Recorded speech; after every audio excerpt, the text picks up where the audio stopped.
Seja bem-vindo ao podcast Cinemação 581. Eu sou Rafael Arinelli e hoje temos aqui comigo Carissa Vieira. Então, né, menino?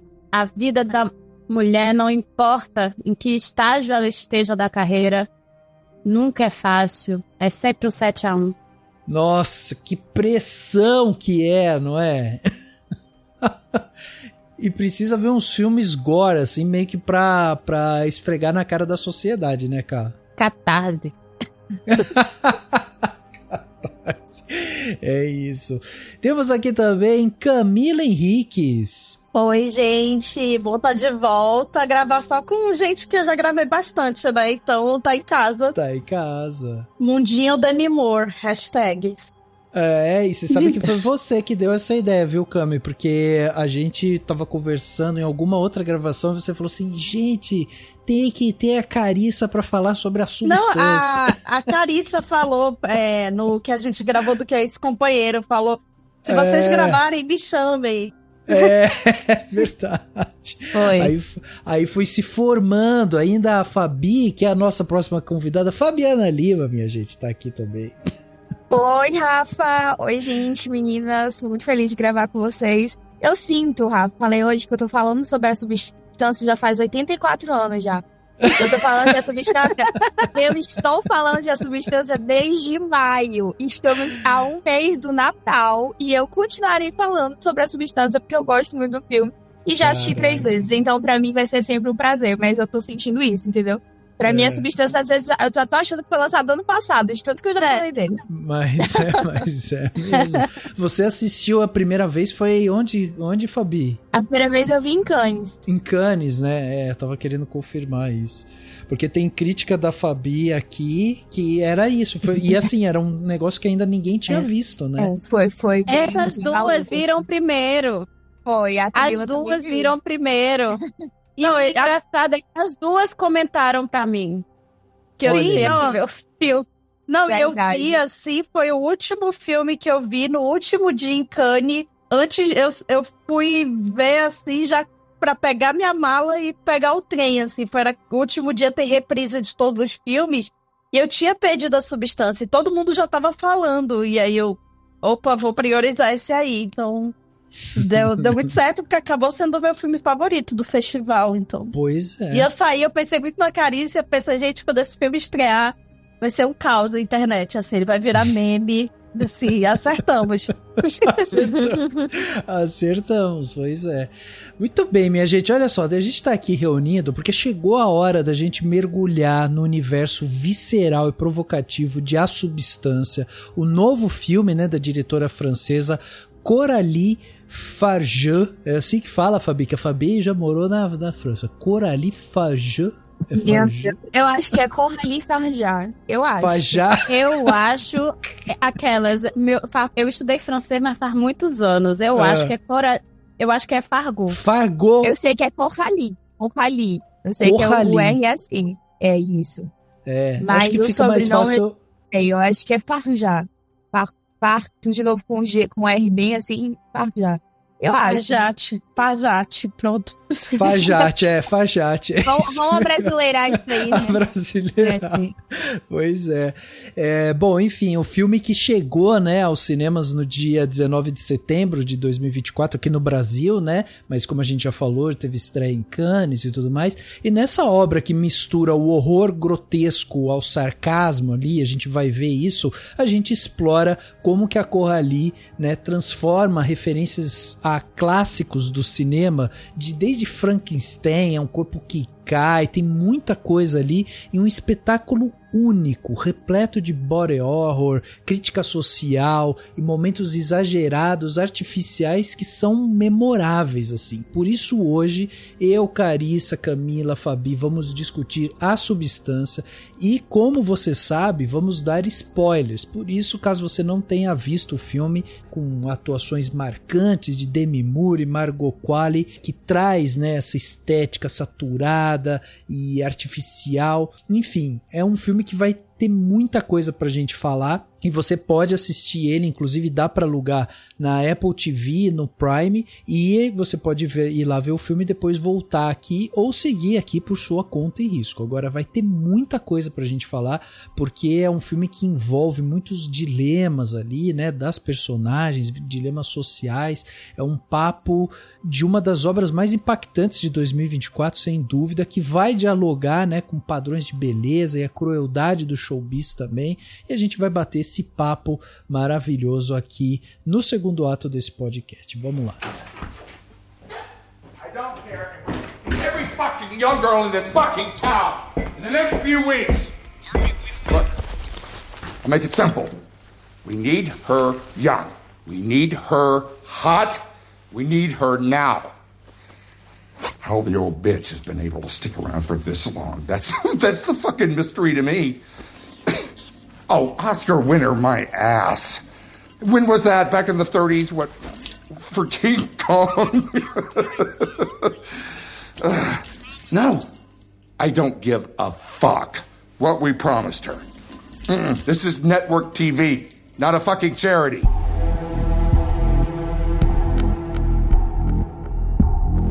Chegava aos cinemas no dia 19 de setembro de 2024 o filme A Substância, filme dirigido e escrito por Coraline Fargeau, que eu não sei se é assim que fala o nome dela, fica a dúvida aí, mas enfim, vamos chamar ela de Coraline.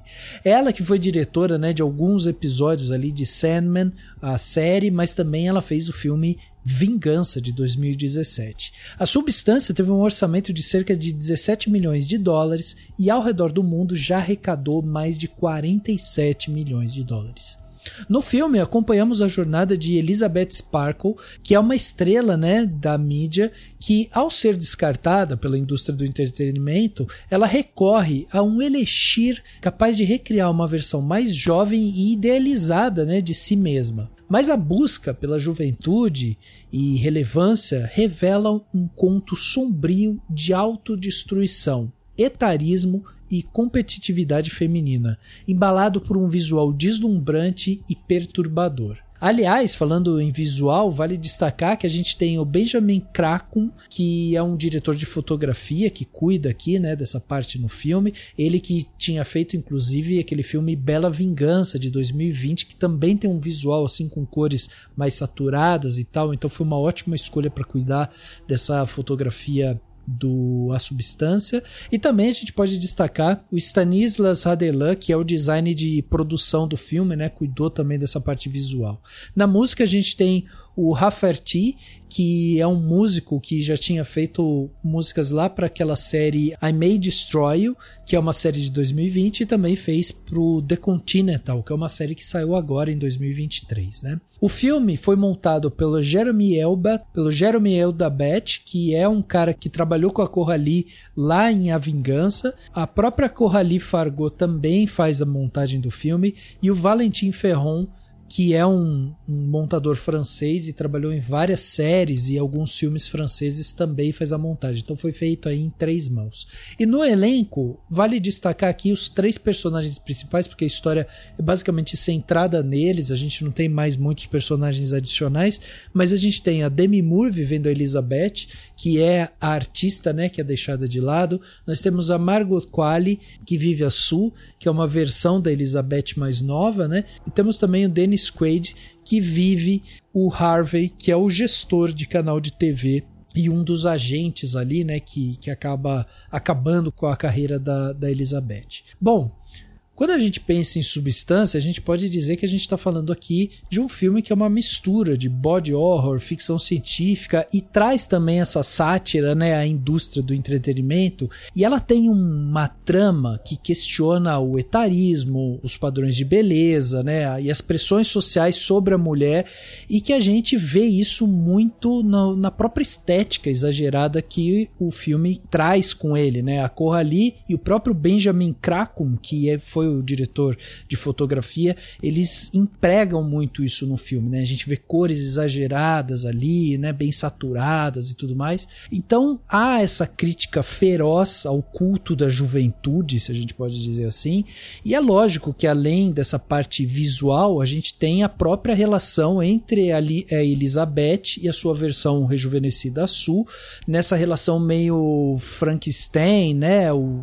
Que a gente vai ver ali também, e é tão fascinante quanto é desconfortável, especialmente à medida que o filme vai avançando e a gente chega num desfecho apoteótico. Só que para começar, eu queria perguntar para vocês como é que vocês enxergam justamente o uso do horror e do grotesco como uma ferramenta de crítica social aqui dentro de Substância, assim. Vocês acham que a utilização dele é necessária, assim, é uma coisa que é uma ferramenta útil diante dessa crítica que o filme se propõe a trazer? Eu acho que é funcional.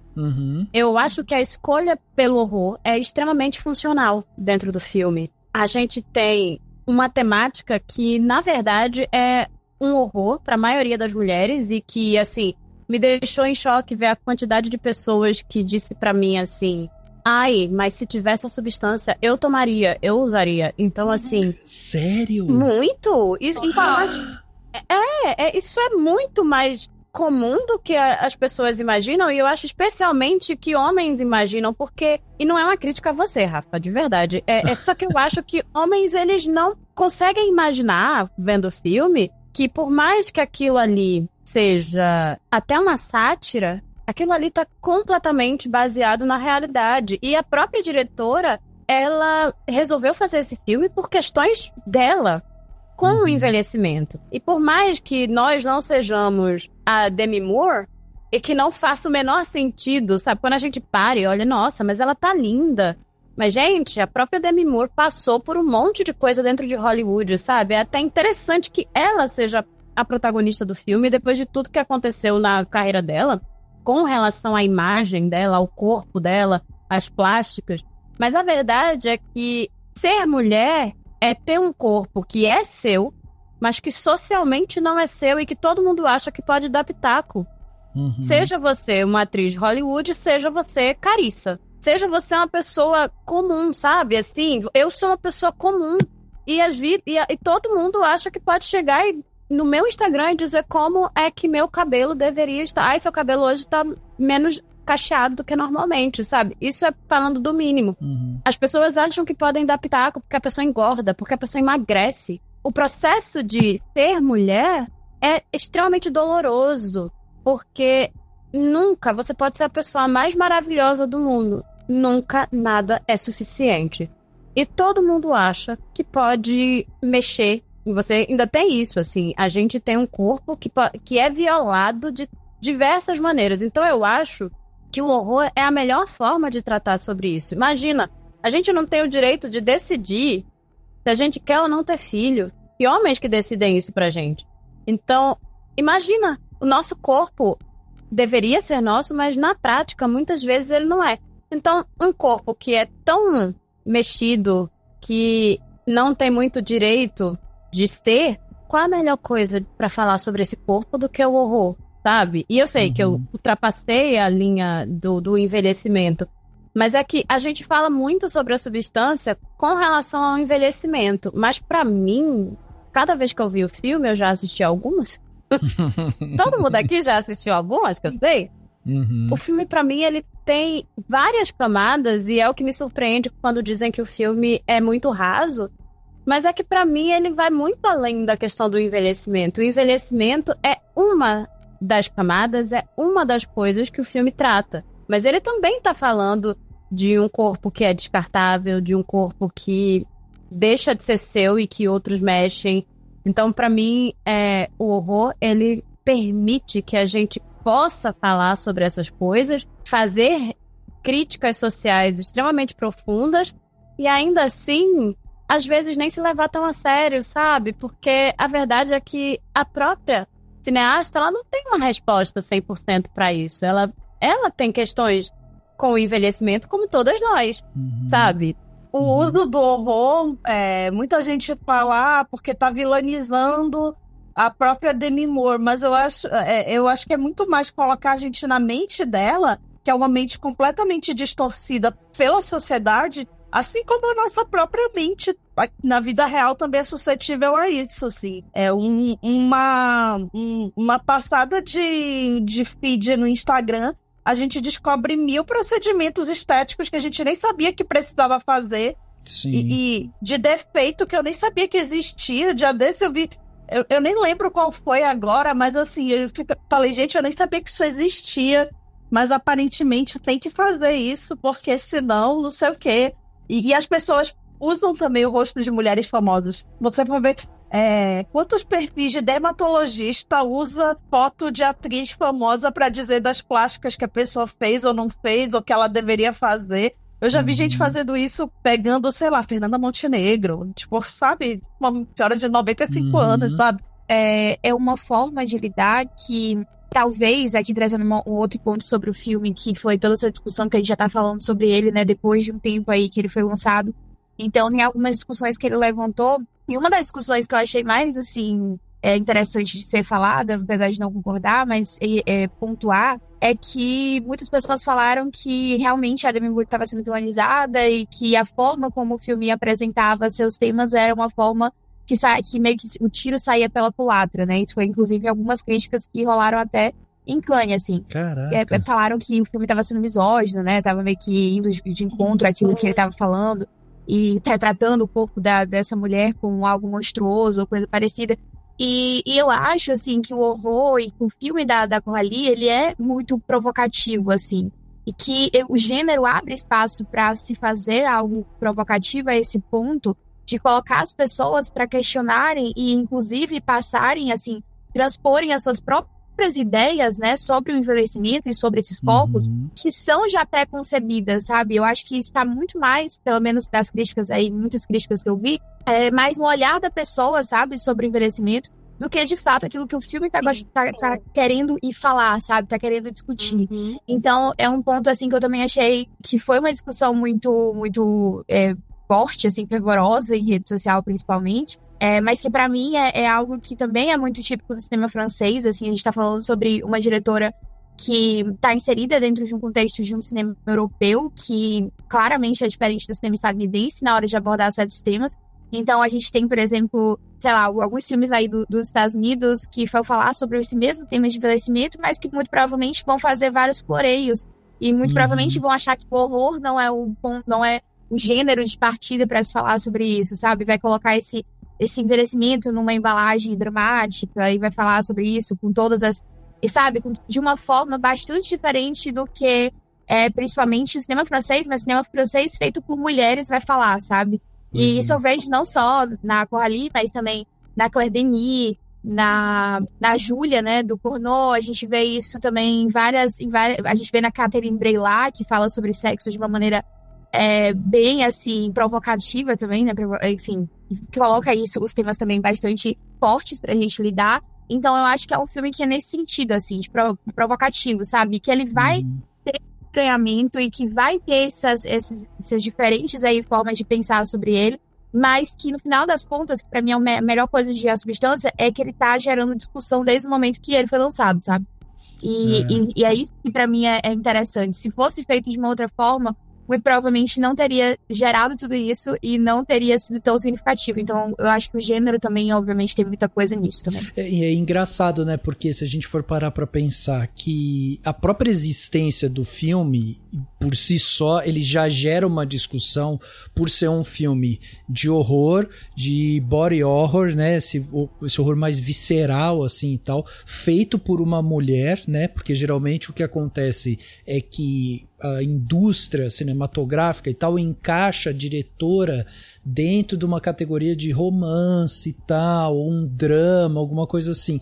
E aí ela tem pouco espaço para explorar um pouco mais, né, os outros gêneros gêneros. E quando tem a oportunidade de fazer, existe já toda uma cultura já bem estabelecida, né, que passa pelo patriarcado e tudo mais, mas que olha para aquele filme produzido pela diretora de uma forma muito mais crítica. Até porque se a gente for olhar para trás, a gente for ver, tipo, desde lá do Frankenstein de 31, que já abordava, né, o medo do desconhecido, as consequências da ciência sem ética e tal, aí a gente passa por obras mais contemporâneas, tipo Corra, de 2017, que utiliza de um terror psicológico para discutir o racismo, né?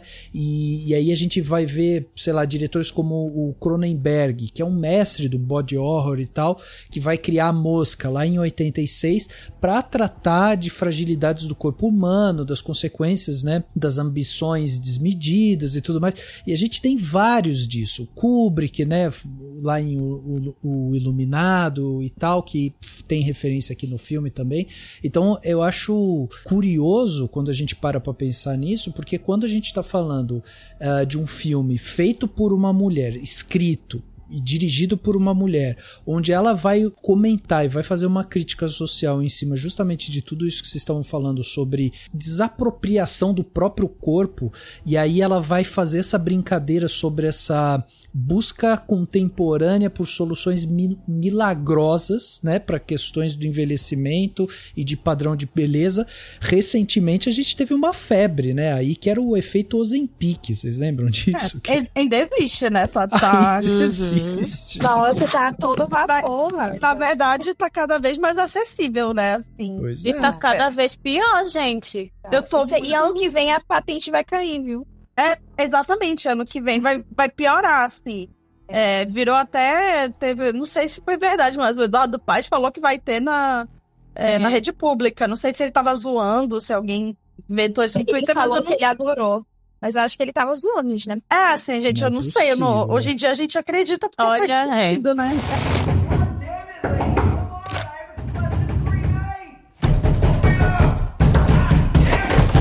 Open now!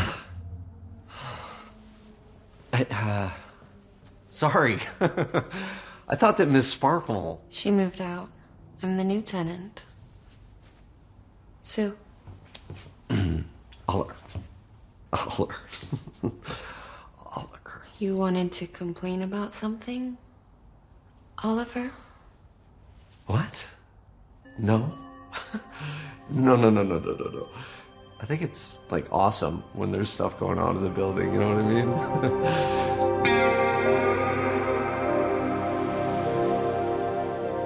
É até curioso isso, que vocês estavam falando de comparar com outros filmes e da Coralie, essa cineasta francesa, que tá tendo um olhar sobre algo bem americano, né? Que é a cultura desses programas, assim. Muita gente falou, que é irreal ela ter um programa de ginástica nos anos 2000. Gente, 2020 é uma primeira, assim, que ali não é algo realista, né? Assim, não precisa ser e nem tem que ser. Pois é um comentário sobre várias coisas de forma exagerada. Já começa com esse uso do programa de ginástica que remete o quê? A Jane Fonda, que 40 e poucos anos se reinventou fazendo vídeo de ginástica nos anos 80, quando ela já não era a garotinha, né, assim, a novidade da indústria. E aí, como a Carissa falou, a escalação da Demi Moore. Antes de ver o filme, por coincidência, eu tinha assistido o Striptease, que é um filme de 96 dela, eu tinha visto para gravar um podcast. E foi muito providencial isso, assistir, porque é um filme de 96 e ela virou a atriz mais bem paga de Hollywood, ela faz uma stripper, o corpo dela é o centro do marketing do filme, né? Ela no que se chama de auge da beleza, né? Assim, e o filme usa muito do corpo dela no olhar de um homem, né? De um diretor homem, então o filme tem várias questões ali. Ele é bem ruim, inclusive. E foi o filme que o fracasso dele, o fracasso do filme do Ridley Scott que ela fez depois, eles meio que enterraram a carreira dela como protagonista, né? E aí ela volta nas Panteras, e as Panteras, qual era o comentário? Nossa, ela tá muito bem pra idade dela. 40 anos, né? E era a cena dela de biquíni, era o corpo dela. E se a gente for voltar atrás, no início dos anos 90, aquela imagem dela grávida, nua, na capa da Vanity Fair, também aquela coisa assim, nossa, aí é uma grávida bonita, sexualizada não, né? pessoas sexualizadas, né? Que a foto é linda e tal. É mais a interpretação dos outros. Mas, assim, ela sempre foi colocada a beleza dela antes do talento dela. Enfim, acho que ela também nunca foi ser uma grande atriz. Ou nunca... Na verdade, acho que até ela teve várias chances de fazer coisas incríveis, né? Mas nunca foi, sei lá, uma Nicole Kidman e tal, enfim. Mas é interessante o uso dela nesse filme, porque dialoga com toda essa história dela. Inclusive, a Coralie, ela convidou a Demi para esse filme depois de ler a biografia dela, né? Na qual ela fala de várias questões dessas de autoimagem, mas eu achei muito interessante pensar nisso, assim, como na carreira dela toda, o corpo dela foi o centro de tudo, né? Assim, o centro da discussão. O casamento dela com Ashton Kutcher era aquela coisa, assim, de... Nossa, ele tá com uma mulher, assim, uma milf, né? Como as pessoas falavam, né? Assim, falam ainda, né? Então tinha tudo isso, assim. Se você for pensar, de certa forma, se a gente for colocar numa comparação, o Bruce Willis, que era o marido dela, Hollywood deixou ele envelhecer, né? Sim, assim, total. Infelizmente, a carreira dele foi interrompida por questões de saúde e tal, né? Mas, enfim, eu achei muito interessante isso, assim, de pensar nesse casamento, assim, da história dela, porque se a gente for pensar em outros filmes como A Malvada, Crepúsculo dos Deuses, até o A Morte Lhe Cai Bem, eles também dialogam com as atrizes que estavam fazendo, né? Os filmes. A Meryl Streep, ela disse que nos anos 90 ela começou a ser convidada para fazer bruxa o tempo todo. Assim, quando ela fez 40 anos. E o A Morte Lhe Cai Bem é uma distorção disso, né? Que é um filme que é muito semelhante em várias coisas à Substância, né? E o Crepúsculo dos Deuses, com toda a questão da Norma Desmond. E agora a Swanson, o retorno dela. E, claro, A Malvada, que foi um filme até que eu acho que eu citei na minha crítica, porque ele fala muito dessa rivalidade feminina, né? Que pra uma subir, a mais velha tem que descer, né? A mais velha tem que cair e ir pro ostracismo, que é o caso desse filme, né? Que é contado de outra forma. E acho interessante também ser uma atriz de segunda geração de Hollywood, né? A Margaret Qualley, porque ela já chega por comparação com uma mulher mais velha que é a mãe dela, né? Então tem várias questões aí, né? E aí eu só queria adicionar, até voltando um tantinho, é que com relação às críticas que o filme teve, e até a Fabi disse algo que eu acho essencial quando a gente fala de A Substância, e na verdade de qualquer filme, é que realmente a coisa vai além, né? Não é sobre gostar ou não gostar, não é sobre... É sobre a discussão que o filme traz. Mas eu tenho uma questão muito curiosa, assim, pra mim é muito curioso observar um filme como A Substância, porque por mais que eu não ache, por mais que eu não acredite que, toda mulher vai ter um olhar super desconstruído e feminista com relação ao corpo feminino, acho que, inclusive, essa afirmação não faz sentido por muitos motivos, até porque, primeiro, o que seria esse tipo de olhar? A gente não tem um tipo de feminismo e ninguém precisa ter tipo X ou Y de olhar específico. E não existe uma verdade absoluta, nem um olhar feminino absoluto, como eu também acho que, em geral, que assim, não existe um olhar masculino absoluto, inclusive isso é binário demais, né? Mas a gente é educado por algumas lógicas. E eu acho que, inclusive, uma coisa que, sei lá, nesses últimos meses, pra mim, tem ficado gritante é como a gente, e aí eu até saindo um pouco da substância, é como a gente é colonizado pelo olhar americano, ou melhor, o olhar estadunidense, sabe? E a maneira como a gente, eu digo o brasileiro, mas assim, muitas vezes uma parte grande do mundo, a maneira como a gente assimila certos filmes tem a ver com como a gente foi educado para assimilar certos filmes. Então, muitas vezes, a própria coisa da nudez, eu fico sempre achando fascinante como tem gente que acha que qualquer cena de nudez é automaticamente uma objetificação de um corpo de mulher, e eu fico assim, gente, pelo amor de Deus, sério? A gente nasceu todo mundo nu, cara. Exato. Mas é a forma que esse corpo é tão objetificado, chega num ponto que tem gente que realmente acha que não pode ter nudez e que toda nudez merece ser castigada de fato, sabe? E aí, às vezes, eu acho que também, muito das críticas, e aí não tem a ver, eu acho que todo mundo tem direito de gostar ou de não gostar do que quer que seja, E na hora de falar sobre um filme, vale muito mais os nossos argumentos, e mais que argumento, as coisas que o filme nos provoca, ou os debates, do que um bom ou ruim, sabe? Isso é coisa só pra tipo, estamos conversando e bom, ruim. Mas em análise fílmica, análise fílmica não é sobre o filme ser bom ou ruim, né? Uhum. Mas muitas das análises, às vezes, me caem muito, assim, me soam muito, e eu não estou me excluindo disso, tá, gente? Nessa coisa, a gente tem um olhar específico. Por que é tão aceitável o body horror quando a gente tá falando de homens que fazem body horror? Exato. E por que quando mulheres fazem, incomoda tanto, sabe? Porque não é só o caso da Coralie. A gente vê que a Julia Ducournau teve muitas críticas também.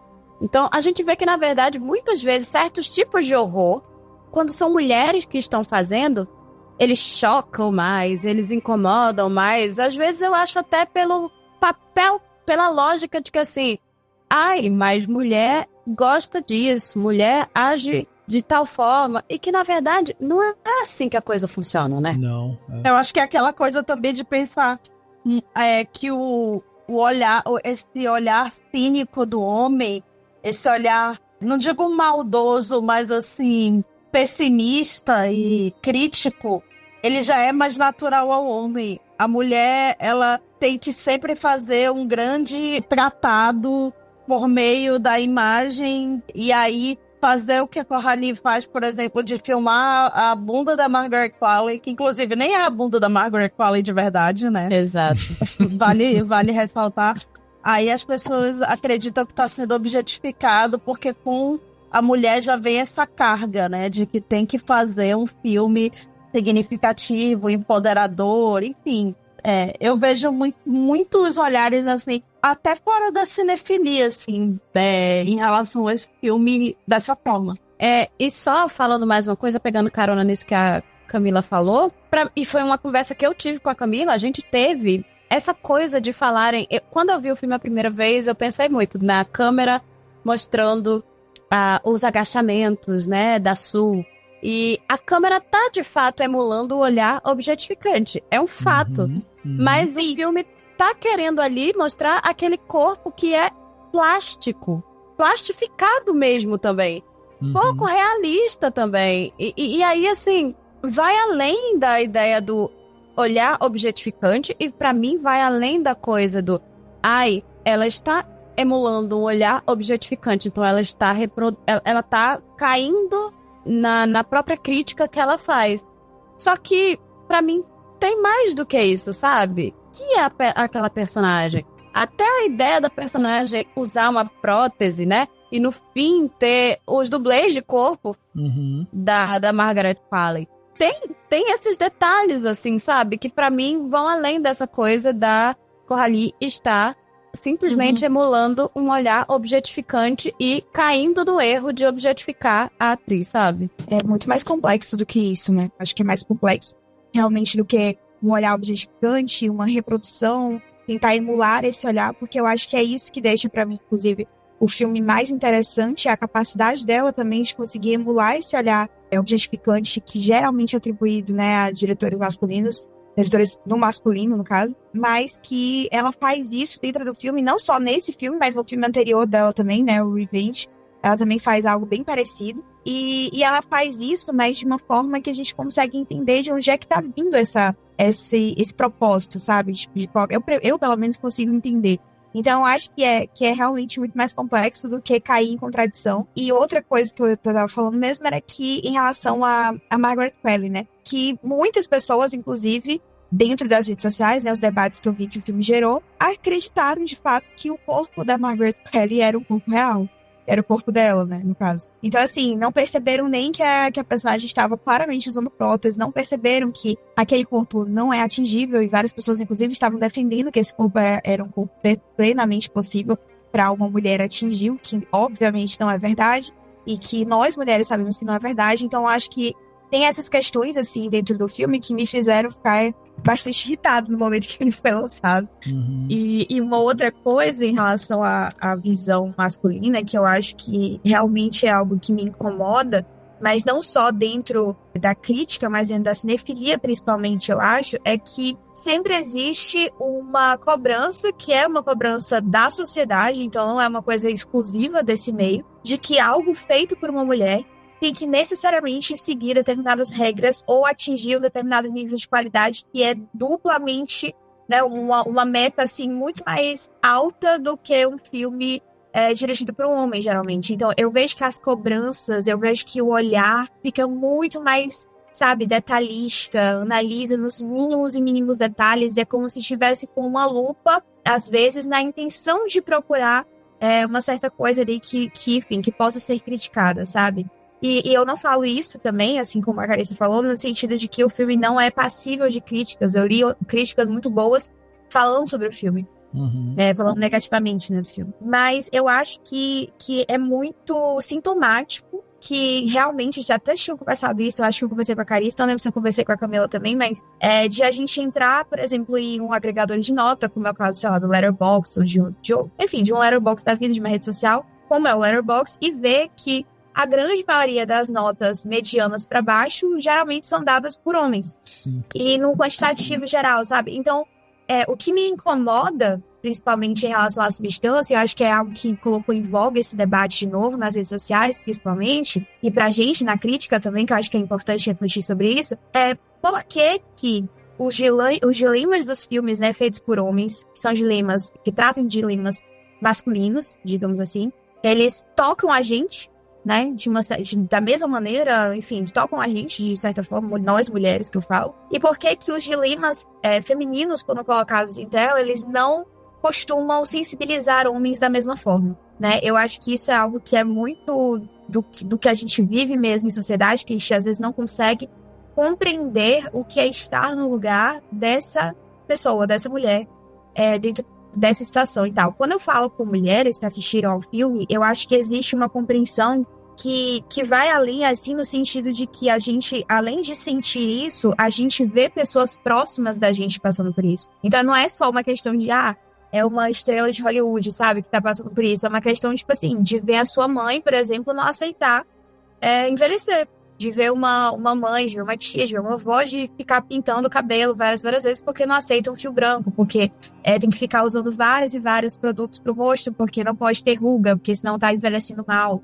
Então, o que é envelhecer mal? O que é envelhecer bem? Por que isso, quando é colocado dessa forma, tão visceral, consegue atingir a gente, mas não consegue tocar, às vezes, sensibilizar homens da mesma forma, né? Então, por que tem que ser de um tipo específico, de uma forma específica?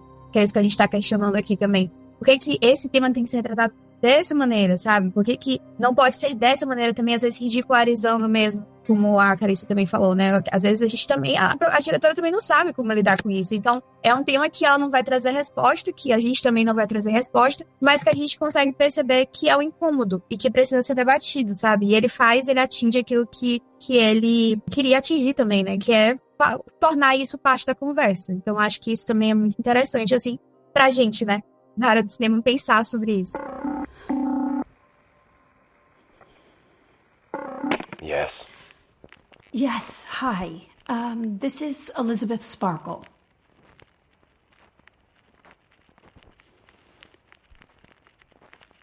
I'm 503. Yes. Yes, hi. There's been a slight misuse of the substance. A few extra hours were accidentally used, causing an alteration. So I'm just looking for the procedure to reverse it. What has been used on one side is lost on the other side. There is no going back. Eu fui assistir o filme e eu pedi pra minha esposa estar comigo pra assistir o filme, porque eu queria, inclusive, sentir nela as reações enquanto a gente tava assistindo, sabe? Eu já tinha assistido uma vez, aí na segunda vez eu pedi pra ela assistir comigo. Primeira coisa, assim, que tecnicamente eu acho esse filme maravilhoso, assim. Eu adoro essas brincadeiras visuais, a cor, paleta de cor, os enquadramentos que ela faz, as brincadeiras que ela faz com a câmera, né? Tem um momento que ela usa como primeira pessoa, tem momentos que ela faz um enquadramento muito simétrico, outras vezes ela quebra com isso e tal. Eu achei isso, assim, maravilhoso. Mas teve uma cena específica que a minha esposa se identificou na hora. E aí, assistindo o filme, ela falou assim, é bem assim mesmo. Que é aquele momento em que a Elizabeth, ela resolve que ela vai ligar para aquele cara que deixou o telefone com ela. Sim. E eles vão combinar de sair. E aí ela liga pra ele, eles combinam e tal, ela vai, se arruma, tal. A hora que ela tá saindo de casa, tem aquele outdoor gigante na janela dela, né, da Sul, e ela olha e volta, daí ela coloca uma manta, ela se cobre, ela muda o cabelo, faz outra maquiagem, não sei o que, daí ela vai sair de novo, olha lá e de novo ela não acha que não é boa o suficiente e volta pra lá e tal.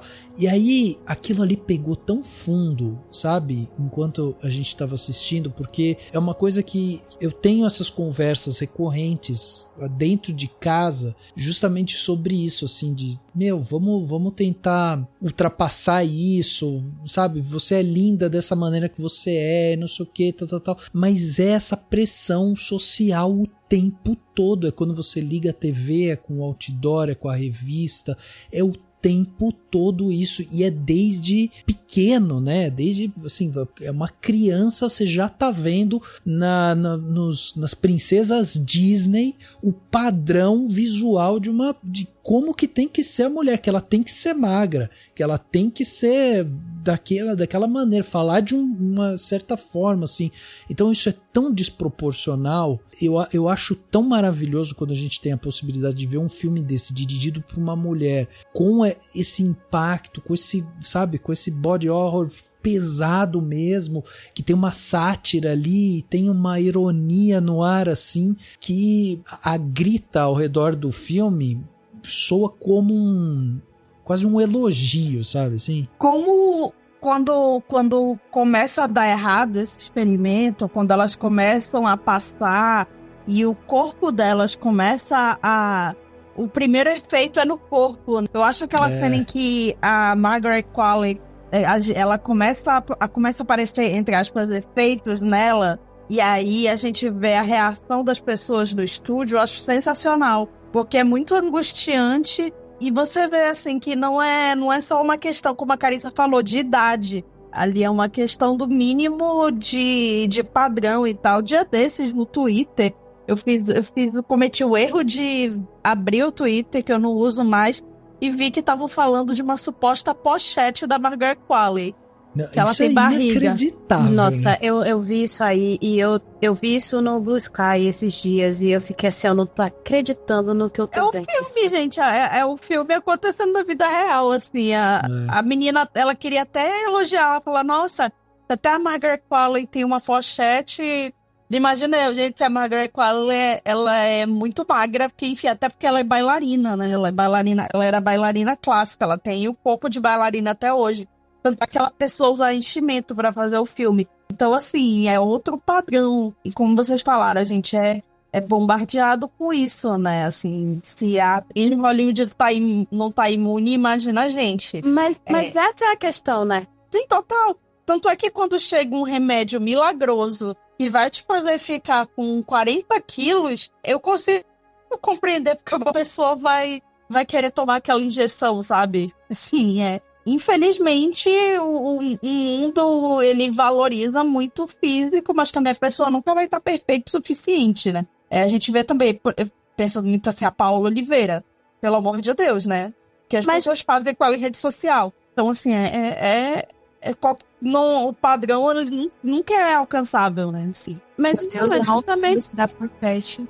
Eu tô arrasada. Tu não tinha visto? Não, Ai, era melhor. Fica pensando assim, você foi salva desse absurdo, porque eu fiquei assim. Horrorizado. Não, eu tô horrorizada. Que isso? Se essa mulher tem uma pochete, meu Deus. Mas eu acho.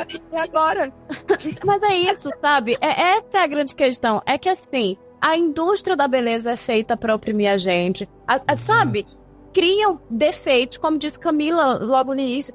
Criam defeitos que a gente acha que não tem. Gente, outro dia eu realmente fiz isso, tá? Vou aqui, tipo, simplesmente tava passando pelo Instagram e eu vi um laser milagroso para curar não sei o que na sua bunda. Eu surtei. 1h da manhã, eu não consegui dormir, porque eu fiquei pensando, eu preciso fazer isso, eu tenho, ai meu Deus, a bolinha aqui, né, talvez eu precise. Eu fui olhar minhas fotos, eu levantei pra olhar a minha bunda, porque eu comecei a encontrar um defeito na minha bunda, que eu não tinha até algumas horas antes. Então assim, a gente, em qualquer parte do seu corpo, de qualquer jeito, é um troço tão bizarro, que é isso, a atriz rica, bailarina, você pode ser magra, você pode ser gorda, você pode ser de qualquer jeito, não tem como vencer. Porque eles sempre vão criar alguma coisa. A sua pele não é perfeita, seu cabelo não é perfeito. Aí você vai e faz alguma coisa pro seu cabelo ficar do jeito que estão dizendo que é perfeito. Mas aí saiu de moda e agora querem que seja de outro jeito. E você vai ter que ir atrás de alcançar isso. Então, no fim, a gente sempre vai sair perdendo. E o filme, como ele lida com a questão assim do o castigo dela envelhecer, ficar, entre aspas, gorda e tal, é o castigo que muita gente, que a gente é, entre aspas, importado na sociedade, né? Assim, se a gente for falar da indústria do entretenimento, hoje em dia nem tanto, mas antigamente, com 35 anos, uma atriz já tinha passado da data de validade, a própria Demi Moore, né? E o próprio filme, ele retrata isso, como esses homens, enfim, eles já passaram da data de validade deles, inclusive, né? Pensamento super retrógrado, eu digo. Mas assim, eles são retratados de forma completamente grotesca. O Dennis Quaid é nojento de olhar, inclusive, assim, como o filme retrata ele. E é absurdo você pensar que ele e os outros homens estão tomando decisão sobre a vida dessas mulheres, mas isso é o que acontece, assim. A gente pode achar que a Hollywood mudou, que tá mais igual e tal, mas não, esses homens continuam lá trabalhando, só mudou, assim, um homem pelo outro, assim, mas eles continuam lá. Então, por mais que seja bem metafórico, por mais que seja exagerado, e use do body horror pra falar desse horror, é verdade, assim. Quantas mulheres, assim, com 40 anos, com 45, 50, não estão enchendo a cara de plástica porque a indústria e o mundo ainda descarta elas. Então, assim, o envelhecimento, ele ainda é um horror. A gente pode achar que não deveria ser, mas a verdade é que ele é um horror para as pessoas, né? Ele é visto, e para Elizabeth é o maior horror dela, porque é o que fez ela ser descartada, né? Assim, sobre essa questão da cena, né? Só pra comentar, porque eu acho que é uma cena também que me pega muito, assim. Da terceira vez que eu vi, me pegou da mesma forma, que é essa cena do espelho que o Rafa tava falando, né? Eu acho que é uma cena que mostra que a substância vai além dessa questão do envelhecimento, né? Que é algo que a gente foca muito, porque, enfim, como a Camila acabou de falar, é o maior medo, assim, da protagonista. Mas eu acho que vai pra um lado, assim, de ódio mesmo, ódio de si mesmo, sabe? Eu acho que é muito mais triste e muito mais, assim, muito mais violento, assim, na minha opinião, sabe? Porque é uma violência que ela perpetra contra ela mesma, assim. Então, é uma violência que a gente faz, que são microviolências, assim, na nossa vida, né? A gente faz muito isso. Nós, quanto mulheres, achamos que a gente tem que ficar sem comer para poder emagrecer para um determinado evento. A gente acha que a gente precisa estar o tempo todo depilada, enfim, a gente acha que a gente precisa o tempo todo com o cabelo da melhor forma possível, então a gente faz escova, a gente faz isso, a gente faz aquilo. Então, várias coisas que vão aqui me pegaram muito nessa cena, que foram fazendo eu pensar sobre isso, né? Sobre essa microviolência que a gente também faz com a gente mesma, que às vezes pode ser uma coisa besta, mas que muitas vezes, como é o caso dessa cena, é algo que deixa uma marca, sabe? Que vai deixando essa marca na gente, que vai fazendo com que a gente se emocione nessa cena, por exemplo, sabe? Que a gente pense sobre isso e que a gente reflita sobre nossa própria relação com o nosso corpo, assim. Por isso que eu acho que essa cena é muito marcante pra mim, assim. Talvez seja a cena que eu mais...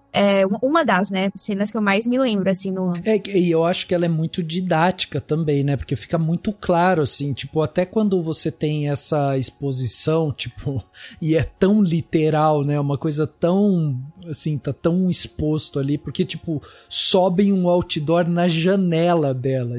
É muito claro essa invasão, né? Como há uma invasão. Não importa se você tá dentro da sua casa, e aí você é invadida o tempo todo por esse padrão de beleza, por essa coisa tóxica mesmo. É muito tipo, fica muito claro que não importa, ela cria um fio de esperança, um fio de coragem, um fio de autoconfiança ali, enfim, de autocuidado, em que ela fala, não, eu vou lá e, sabe, vou sair com um cara que nem é um cara que interessou a ela, né, num primeiro momento, nem nada, mas ela simplesmente quer ir lá, quer sair com ele. E ela não consegue porque ela é oprimida e a gente poderia dizer assim, pelo ar, né, ela é oprimida pelo que tá ali sendo, né, em cima dela, assim.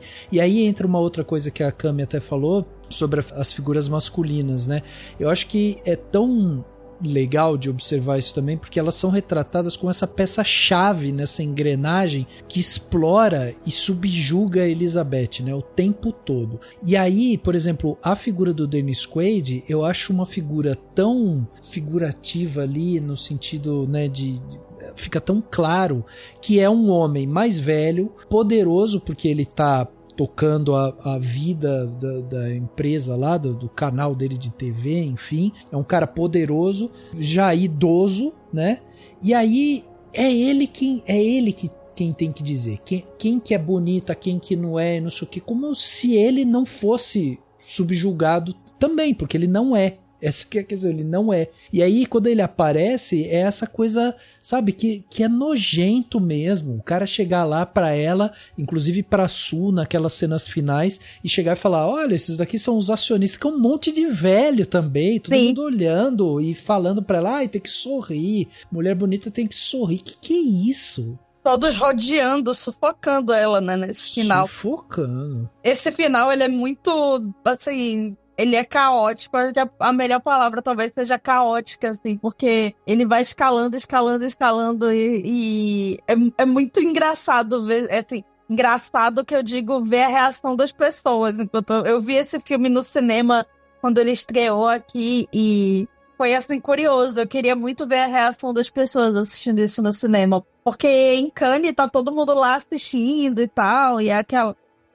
Eu nem lembro direito da reação das pessoas, acho que eu tava tão focada no que eu tava vendo. Mas agora, sabendo como ia terminar o negócio, eu fiquei assim, mais assim, atenta das pessoas, e era muito curioso ver como cada novo desenvolvimento ali chocava ainda mais, assim, porque você realmente é muito imprevisível. Eu vi algumas pessoas falando que esse final ele é meio fraco, mas eu acho que ele já é o caos, o auge do caos, assim, dessa loucura que criou e que não tem mais como voltar. Então, a única coisa que ela tem que fazer é botar uma máscara e aparecer lá no palco, né? Exato. Eu gosto desse final e eu acho que ele acaba construindo, porque ele se constrói, né, ao longo de toda a narrativa do filme. A gente vai vendo isso, porque quando a gente transforma a Elizabeth em uma figura que acaba encarnando tanto a vítima quanto o produto, né, do sistema que acabou construindo ela, e esse desfecho que ele choca a gente, mas ele acaba provocando também uma reflexão, né, justamente sobre essas dinâmicas de consumo e de descarte da indústria do entretenimento.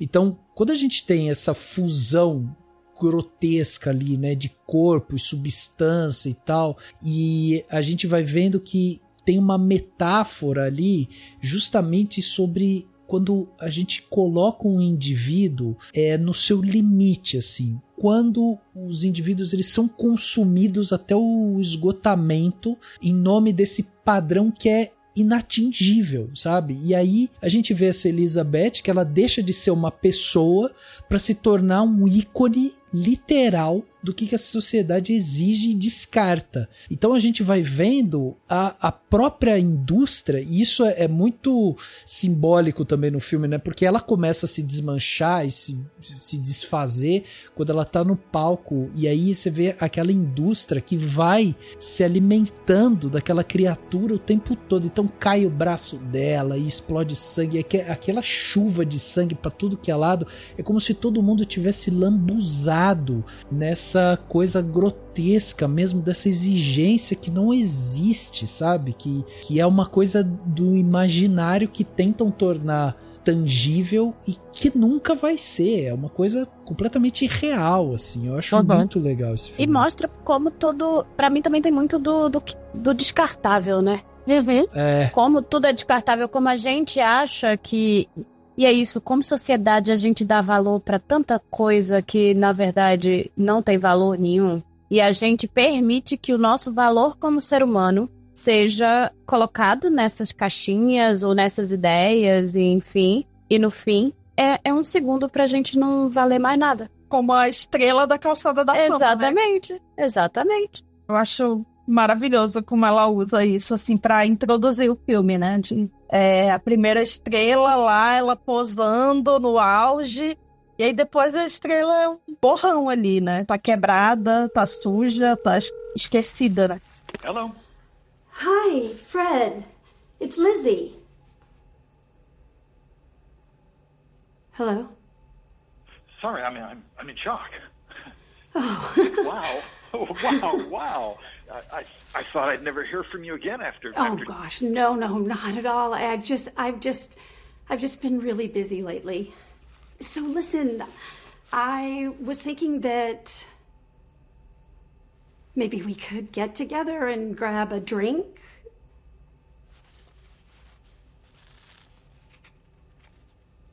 Are you still there? Sorry, I'm in shock again. Oh. I could book Luigi's at 8? 8 at Luigi's, it is. I will see you tonight. E é isso, né? É uma vida tentando não ser esquecida. Só que aí tem uma coisa que eu achei muito interessante numa crítica que eu vi, que veja como, no fim, a gente também tá aí com um filme falando sobre o trabalho e como o capitalismo é, porque você tem uma mulher ali com 50 anos que de fato tá maravilhosa e ela estava muito bem até aquele cara insuportável e nojento, que é o personagem do Dennis Quaid, acabar com ela. Sim. E estragar com o dia dela e com a vida dela, na verdade. Mas ok, ela permitiu, mas é aquilo, ela permitiu por quê? E aí a gente pode falar de vários desdobramentos com relação a isso, mas assim, ela foi descartada. E o mais curioso é que, no fim, ela vai tirar a sua melhor versão, com muitas aspas, e o que é que a Sul vai fazer? Vai trabalhar. Sabe? E aí a gente também pode parar e pensar assim, meu Deus, olha a lógica capitalista que existe nisso aí. Ao invés de uma pessoa poder viver e curtir a vida, ela vai trabalhar. Porque a gente também, na nossa sociedade, é colocada como se a partir do momento que a gente não trabalha mais, com ressalvas, obviamente, assim, herdeiros, a gente pode ter uma outra conversa aí, mas o nosso valor também é sobre o que a gente faz. Qual é o nosso trabalho? Onde ele nos coloca na escala social, sabe? Se a gente para pra pensar, é extremamente problemático isso, sabe? O showbiz é muito cruel, né? E é solitário, né? Muita gente falou, porque ela não tem amigos e tal, mas, gente, eu Norma Desmond, sabe? O filme... É muito solitário. O filme da Maria Callas agora, eu até, na minha crítica, eu fiz uma relação com Crepúsculo dos Deuses, porque também ela é solitária naquele apartamento luxuoso, mas completamente solitária e querendo voltar ao auge, porque ela era agarrada, né, a quem ela era, né, ao poder que ela tinha, né. Então, tem muito também disso aí, dessa solidão do sucesso também, né. Que é esse negócio que a Carista tava falando, né, que existe até essa faceta mais explícita, assim, do capitalismo predatório mesmo, né? Por isso, porque, tipo, a Sue, com toda a sua juventude, toda a sua saúde, toda a sua beleza e não sei o que, ela precisa dar certo. E até quando ela vai falar no programa, né, naquela programa de entrevista, quando perguntam quem que ela é, não sei o que, ela, sou de uma cidadezinha do interior e não sei o que, então ela traz com ela carrega com ela esse padrão mesmo, assim, de que ela precisa precisa funcionar, ela tem que dar certo, ela tem que sair, tem que mostrar todo esse percurso de sucesso, assim, que saiu lá de longe, não sei o que e tal, porque é isso, há também essa crítica. E eu acho interessante também, porque quando a gente vai pensar nesse personagem do Dennis Quaid, que é o cara que acaba sendo gatilho, né, para muito dos acontecimentos, porque é ele que demite a Elizabeth, ele que trata ela, né, totalmente descartável e tal, e depois ele que emprega a Sue e utiliza o corpo da Sue para a finalidade da televisão e tudo mais, mas a gente tem outros personagens masculinos que acabam simbolizando muita coisa ali também, né? A gente tem essa figura do empresário ganancioso, né? Desse diretor manipulador na figura do Dennis Quaid, mas a gente tem também o fã, né? Que vai ficar em cima, olhando e tal, um fã meio obsessivo. A gente tem um companheiro passivo também, porque quando a gente tem aquela cena ali que ele acha que tá acontecendo alguma coisa com a Sue também, o cara tipo vai embora, né? Ele não se envolve em momento algum. Então há uma pergunta, né, que fica no ar, porque essas figuras, elas são colocadas ali como parte desse sistema que acaba perpetuando essa exploração e torna isso uma norma, assim. Então eles acabam alimentando isso. E é muito interessante como muitos desses personagens, por mais que eles tenham perfis diferentes, eles ficam orbitando esse lugar, tanto da Sue quanto da Elizabeth, para reforçar isso. Então, por exemplo, o vizinho que bate na porta e não sei o que, ele é super grosseiro porque tá, né, a Sue que tá construindo, ele bate. Por que ele tá batendo daquele jeito? Porque na cabeça dele quem tá lá é a Elizabeth. Então ali ele já perdeu, né, o respeito, porque uma mulher mais velha, não sei o que, fazendo barulho, eu vou lá e vou ser grosseiro e tudo mais. A hora que abre a porta e é a Sue, aí ele muda completamente. Tem um momento que ele chega ao ponto de virar pra ela, tipo, da porta, achando que ele tá falando com a Sue e quem tá na porta é a Elizabeth, que ele fala assim, não, a gente vai ter um encontro e tá marcado e é isso. E o cara sai. Tipo, e essa figura masculina de o tempo todo achar que é ele que dá a última palavra, é ele que diz o que pode, o que não pode e tal, conversa muito com todas essas questões que a gente vê diariamente nos telejornais e tal, né, de feminicídio, de homem que mata a mulher porque ela quer terminar a relação e o cara não quer. Eu achei maravilhoso esse tipo de coisa, porque ele vai contribuindo justamente com esse tipo de discussão, né? E a gente vai vendo isso de uma forma muito mais contundente aqui, assim.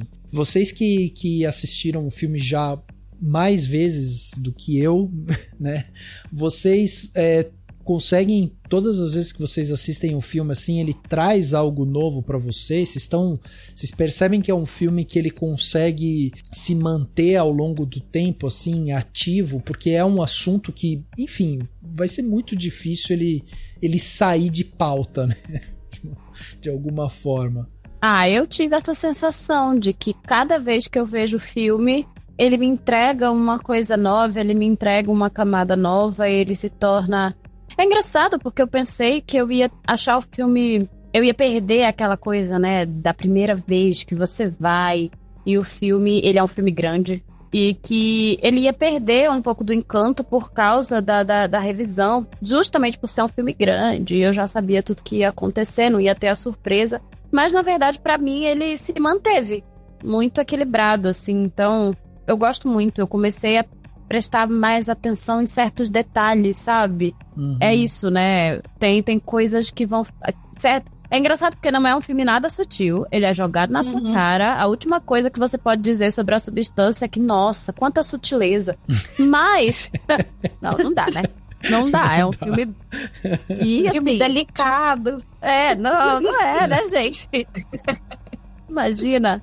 Mas é engraçado que você revê, e pra mim a sensação que me dá é que eu começo a notar sutilezas do filme. Nesse filme, nada sutil. Pra você, Cami, como é que é? Você acha que de alguma forma, quando a gente assiste esse filme, ele traz uma questão...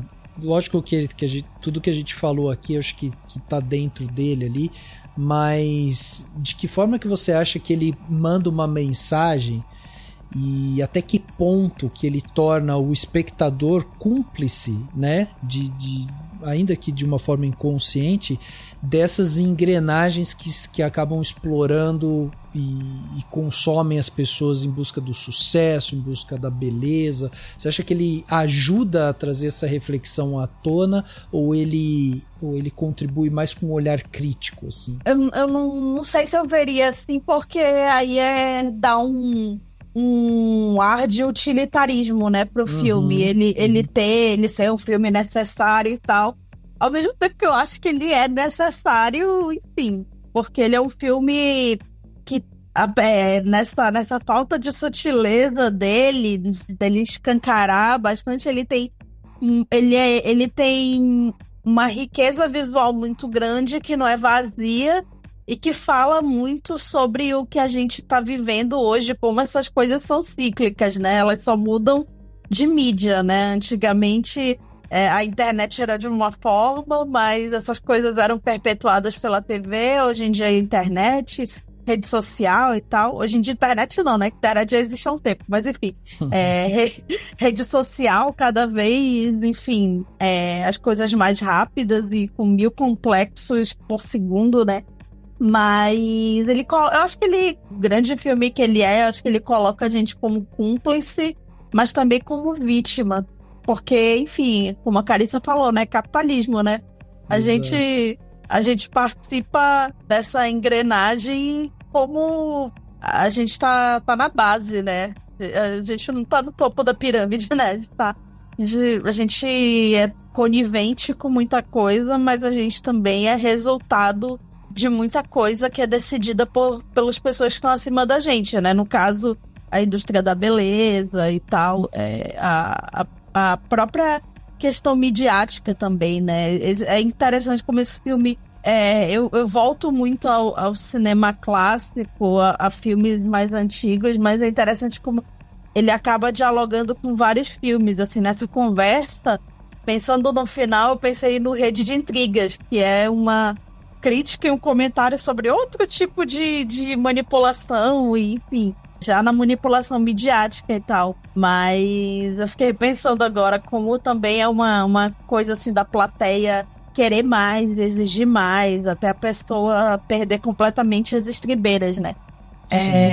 Então é interessante, assim, como ele conversa com muitas coisas, assim. Além de uma coisa que a gente não comentou, né? Que ele tem várias referências a Kubrick e a Hitchcock. Exato. Que é muito curioso, porque Hitchcock era um diretor bem misógino, né? Assim, na vida real. E Kubrick tem toda aquela questão que falam da Shelley Duvall, se aconteceu ou não aconteceu, mas eu acho interessante que essas sejam as referências, grandes diretores, a gente chama os filmes deles, mas eles têm essa figura por trás que é considerada muito genial, assim, e que não é questionada também, e que talvez seja tomada agora por uma diretora mulher para falar de uma história sobre mulheres, né? Acho interessante pensar também sobre esse prisma. Exato. Eu adoro pensar nisso também, porque a gente também teve Kiss 2 vezes esse ano, né?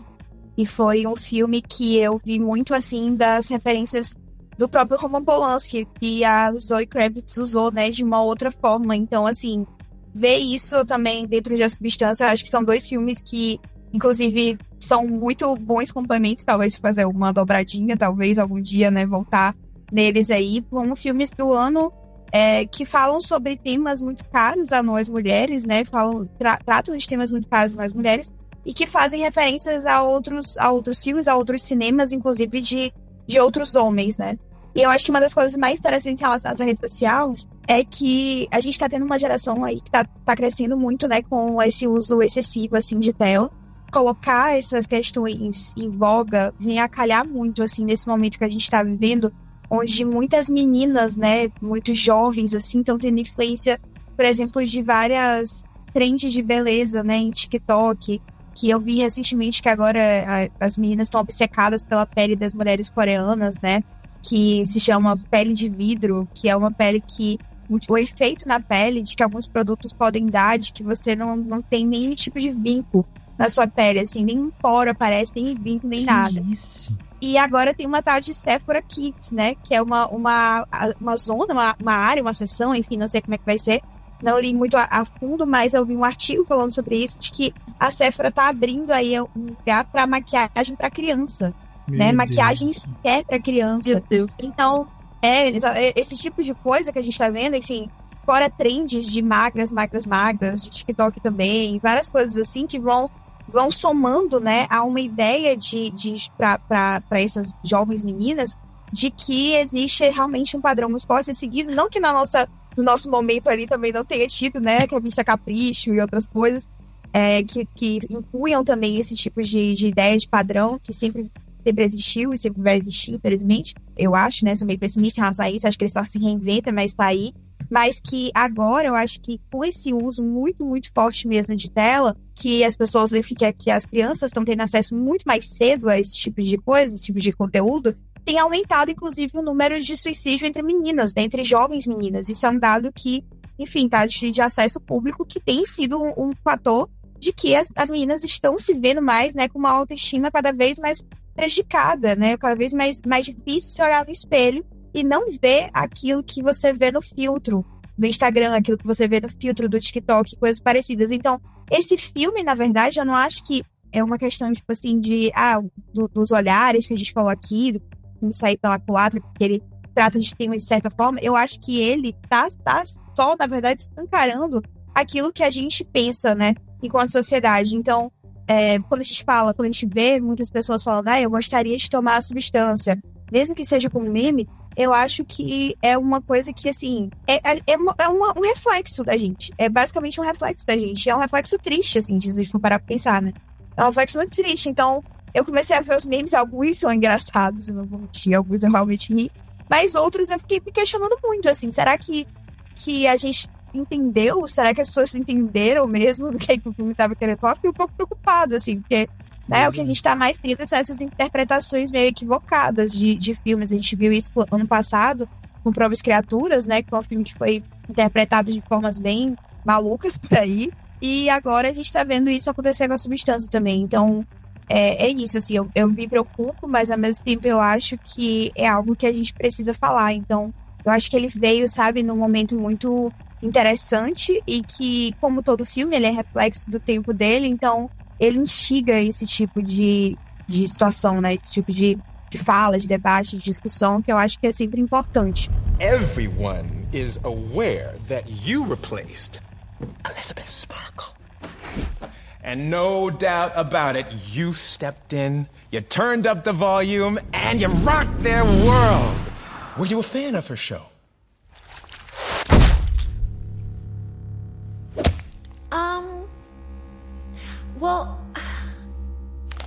Well, I can't really say that I actually watched her show. You do know that we're not exactly from the same generation. And you have to admit, it was a bit old-fashioned. Jurassic Fitness, really. Jurassic Fitness. It needed a change.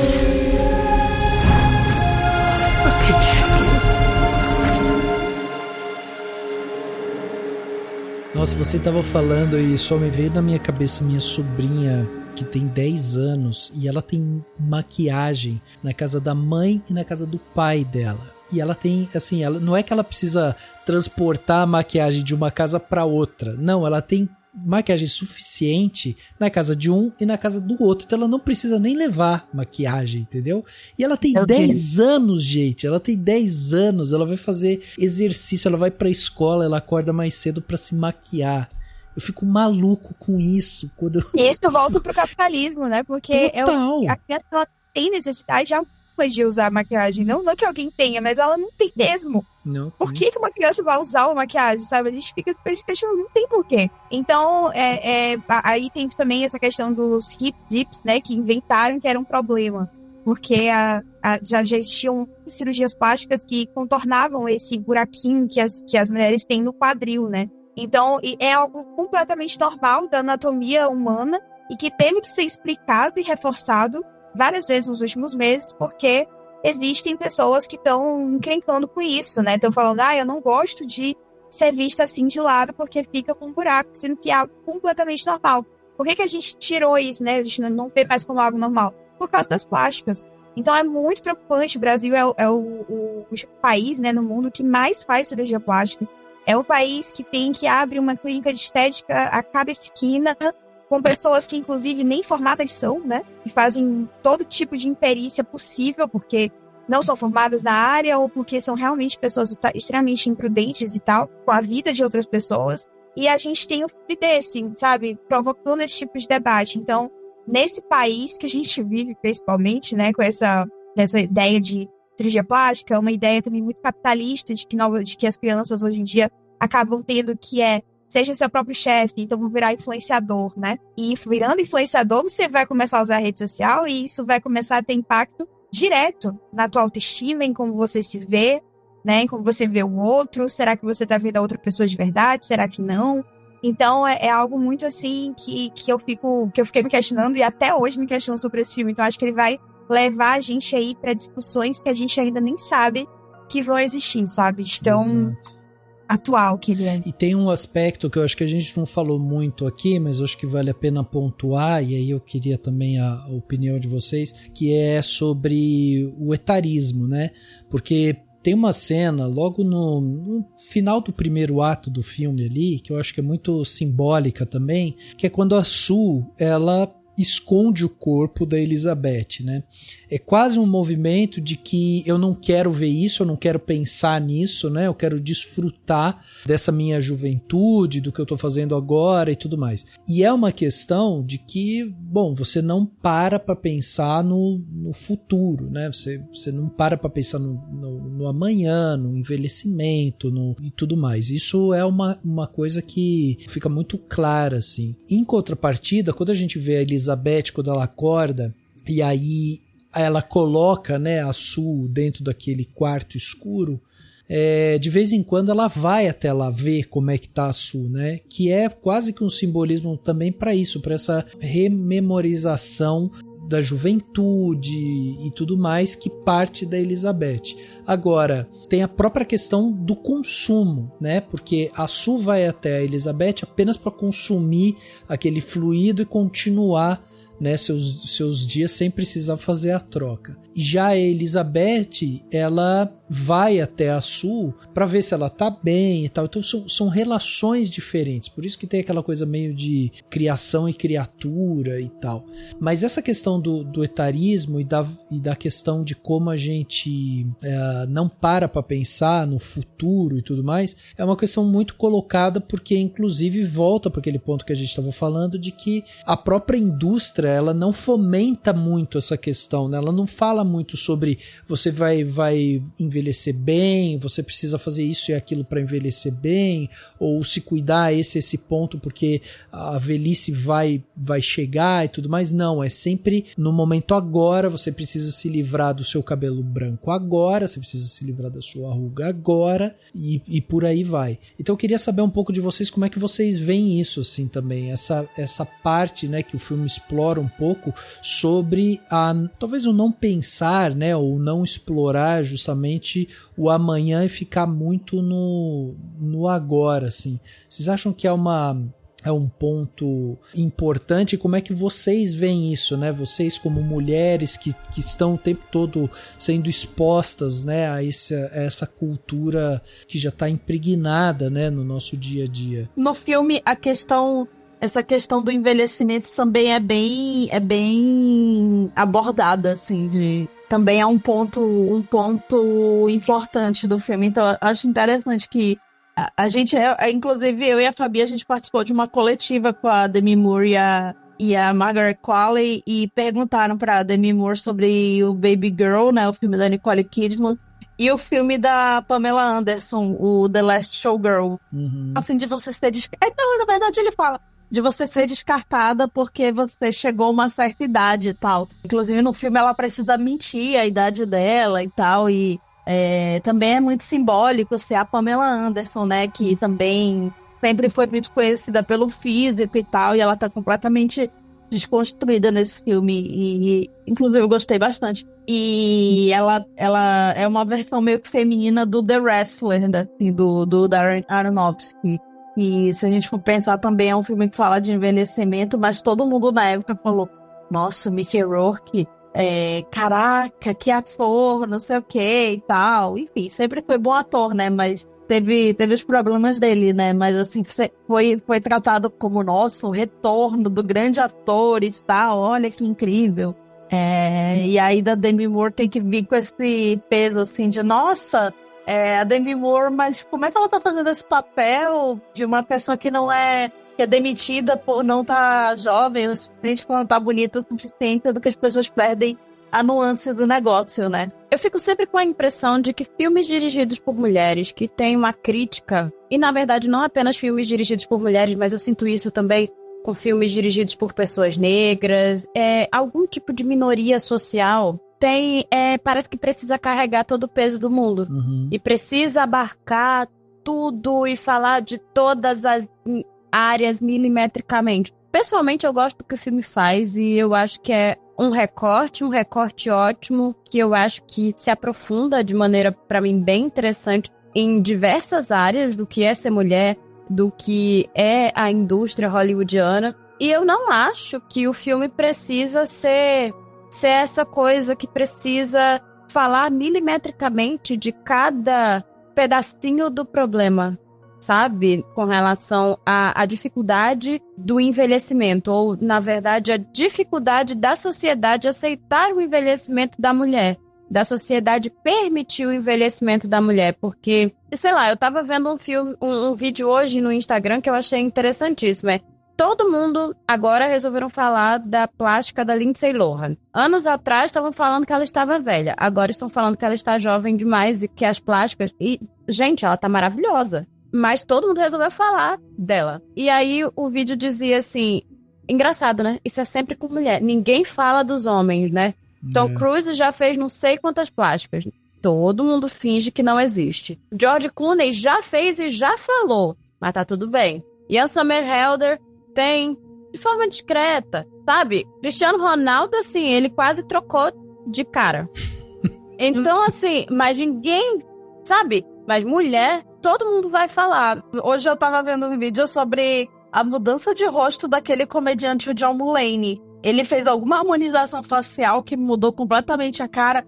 E, gente, eu nunca tinha visto ninguém falando nisso. Eu achei que era a minha cabeça. Então, pra você ver, assim, se uma atriz, um ano atrás, aparecesse com uma cara nova, como ele apareceu meses atrás, um ano atrás, sei lá, todo mundo estaria falando. A própria Demi Moore, pouco tempo antes do filme, tava todo mundo falando da bichectomia dela. Assim, cada pormenor, né? Assim, o que as pessoas não falam até pra falar, porque, assim, a Nicole Kidman tem chances de ganhar da Fernanda Torres no Oscar e os ataques à aparência dela, assim, pelo amor de Deus, né? Precisa, assim, né?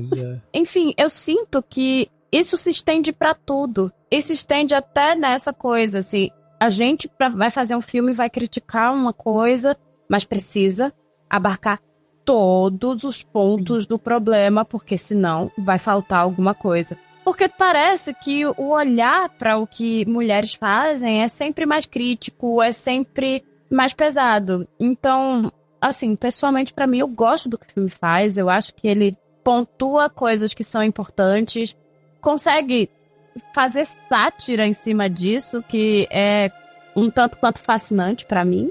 Sabe? Acho fantástico, inclusive, o debate que o filme conseguiu trazer. Então, parabéns, Coraline.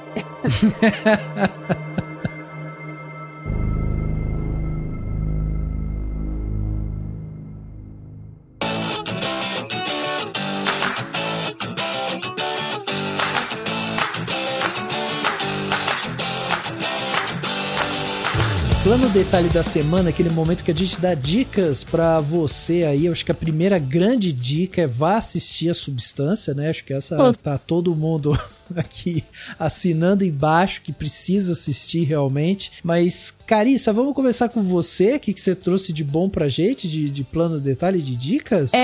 Então, eu queria indicar o filme Estranho Caminho, do Guto Parente, que acabou de sair na MUBI. E, assim, foi um dos meus... Eu vi muito filme nacional esse ano, tipo, muito. E esse é um dos meus favoritos. Eu acho um filme maravilhoso. E eu acho que nesse momento que a gente tá falando de filme nacional e que várias pessoas estão fazendo vídeos pra indicar outros filmes nacionais, assim, eu acho que esse é muito interessante. Nem tudo a gente precisa ver no cinema. Eu vou defender, vão ao cinema, gente. Assistam os filmes nacionais que estão em cartaz. Mas esse não está mais em cartaz. Então assiste ele no streaming, porque o nosso cinema é muito bom. E se a gente der uma oportunidade, a gente sempre acaba se surpreendendo, porque a gente tem cineastas incríveis, filmes incríveis e, enfim, eu sempre vou defender o cinema nacional. E O Estranho Caminho vai mostrar esse jovem cineasta voltando para sua cidade natal, no Ceará, né? E ele tá no meio da pandemia e ele tenta encontrar o pai dele, ele não fala com esse pai há mais de 10 anos, né? Depois que eles se encontram a primeira vez, coisas acontecem e esse filme tem um dos finais mais lindos que eu vi esse ano. Eu acho realmente lindíssimo, assim. É muito tocante e... É bem lindo mesmo. É. E assim, eu acho que foi um ano lindo pro cinema. O filme estreou no Brasil de forma comercial esse ano, mas o filme rodou festivais, né, no ano anterior, em 2023. E eu acho que, assim, a gente tá numa leva muito boa de filmes do Ceará, sabe? E eu acho que vale muito a pena conhecer o que o Ceará tá produzindo. E Estranho Caminho é um desses filmes maravilhosos que o Ceará produziu. E eu vi aqui que é com o Carlos Francisco, que fez Marte 1, né? Esse cara também. E ele tá incrível. Sim. Na verdade, os dois atores, né, são incríveis, assim, mas é muito bom, amei esse filme. Esse filme é muito lindo, gente. Pelo amor de Deus, ter visto esse filme no cinema foi muito bom. Eu vi no cinema também, por incrível que pareça, eu vi no cinema aqui em Manaus. Não, então, 2 vezes no cinema. Caramba. Vai, Fabi, passa na cara. Não, eu vi da Mostra, quando ele estreou, eu tive a sorte de estar lá, ano passado, na Mostra de São Paulo, e aí ele abriu o Guarnicê esse ano. Ai, que legal, que legal. Eu sei cinema daqui. Sim, festival super tradicional, né? Eu assisti no MubiFest. Aí depois teve uma conversa com o cineasta, com o pessoal da equipe. É sempre... Você acaba ampliando sempre a sua visão, né? Sobre o filme depois de uma conversa, assim. Mas muito interessante. É interessante que é um filme que lida com a pandemia já, né? Uhum. Sim, é dessa leva de filmes onde a gente vê a pandemia. O que aconteceu na pandemia, assim. É muito bom. É isso, Ká? Ou mais algum? Ou é esse filme? Só esse filme. É. Tá bom. Hoje eu vim em versão pocket. Tá ótimo. Cami, e você? O que você trouxe de bom pra gente de plano detalhe? Então, vou indicar 2 filmes dos 400 que a gente tá vendo aí de screener, né? Eles não têm ainda data para estrear no Brasil, mas um deles passou em festival, passou na Mostra, que é um filme que eu escolhi porque ele dialoga com a substância, de certa forma, que é Um Homem Diferente, que é um filme com o Sebastian Stan, que tá fazendo... O Sebastian Stan, eu acho que ele tá fazendo trabalhos cada vez melhores, assim, principalmente na questão física, né, assim, dele... realmente não querer ser só o galãzinho da Marvel, né? Uhum. E esse filme lida com performance, né? Um cara que... muitas cenas dele são um palco de teatro, mas na verdade é a história de um cara que faz uma plástica pra mudar de rosto, porque ele, enfim, tem uma questão ali que eu não vou falar muito, mas ele percebe que a plástica não faz ele ser feliz, assim, e o filme coloca ele em confronto com outro personagem que tem tudo que ele era antes e que é completamente assim, o humor e a forma de lidar com a vida e o sucesso que ele tem é completamente oposto. Então é muito boa essa dinâmica entre ele, o Sebastian Stan e o Adam Pearson. E o filme tem a Renate Reinsve. Se eu não me engano, foi o primeiro papel dela em Hollywood, logo depois do A Pior Pessoa do Mundo. Então, eu sei que a Fabi ama A Pior Pessoa do Mundo, né? Então, fica a dica. Da semana que vem, inclusive. Eu vou assistir esse, então, antes de rever A Pior Pessoa do Mundo. E aí a outra dica...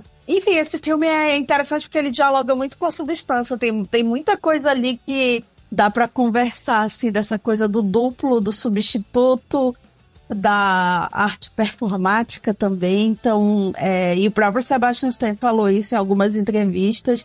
Eu tive a oportunidade de participar de uma junket com ele, entrevistar por 4 minutos. E eu tentei perguntar sobre a substância, mas ele não entendeu minha pergunta porque a internet estava horrível. Aí eu tive que fazer uma versão pocket da pergunta, mas ele acabou mencionando, falando de como o filme dialoga com o Ozempic, com essa sensação de hoje, né? Ele e o Adam Pearson também, que também estava na entrevista. Vai sair a qualquer momento quando eu legendar. Muito bom. E outro filme é um filme de um diretor que eu gosto bastante, não vi tudo dele, porque tem muita coisa, ainda bem, tem muita coisa para descobrir, que é o Mike Leigh, que é o filme novo dele, o Hard Truth, que marca o retorno dele a trabalhar com a Marianne Jean-Baptiste, com quem ele trabalhou em Segredos e Mentiras, que é um filme que eu amo, dos anos 90. Enfim, né, gente? Drama de conversinha e muitas revelações familiares, adoro. E o Hard Truth é meio que isso também, mas ele me pegou muito porque ele é um filme sobre uma personagem e é completamente difícil de ser gostada, assim. Ela é muito reativa, ela é muito raivosa. E por conta disso ela vive com um peso muito grande dentro dela, assim, de solidão e de não conseguir se relacionar bem com as pessoas ao redor dela. E aí existe um momento em que uma pessoa abraça ela, né? Que, quando eu digo abraça, ouve, né?